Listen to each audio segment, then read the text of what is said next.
കള്ളനായിക്കള് വെറുതെ കൊടുക്കും പോലെ സാധനങ്ങൾ കൊടുത്തിട്ട് പറയാനായിക്കൂലാച്ചാല് അത് ഈ നാട്ടുകാരെ മൊത്തം അറിയിക്കണം. അതിനൊരു വേഷം കെട്ടിച്ചിട്ട് ഒരു കുഴപ്പമില്ല. നിക്കാടെ നമ്മള് മാത്രം പോയിട്ട് കാര്യമില്ല. കുറച്ച് കുട്ടികൾ വേണം. കുമാരേട്ടന്റെ വരിക്ക് പോകുമ്പോ സിനിമ പാട്ട്, യൂസ് പാക്കാന്റെ വരിക്ക് പോകുമ്പോ മാപ്പിള പാട്ട്. അടുത്ത നമ്മള് യൂസ് ബാജിന്റെ വരിക്കാ പോണത്. ക്രിസ്മസ് ദിനത്തില് പിറന്നൊരു യേശു. ഇറങ്ങി പോയാണോ വളർത്തുന്നത്? എന്നാ പിടിച്ചാ കിട്ടേണ്ടത് കിട്ടിപ്പോയി. ഓന്റെ അതിനെ ഇട്ടു. ചെണ്ട കൊട്ടടാ.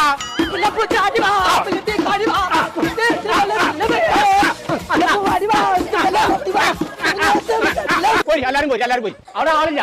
പോരെ ഇനി എല്ലാരും ബൈക്കാണ് വേറെ വേറെ പരിക്ക് പോയിക്കോളി. 21-ാം തീയതി മുതൽ 25-ാം തീയതി വരെ മയൂരിൽ ഓഫർ ഉണ്ട് പറയും. സകല പരിക്കും ചൊല്ലി ഇജ്ജെടുത്ത പോട്ട് അവിടെ യൂസിന്റെ വളക്കുച്ചല്ലേ ഞാൻ പോവാണ്. ഞങ്ങളുടെ മലപ്പുറം ജില്ലയിലുള്ള എല്ലാ മയൂരിലും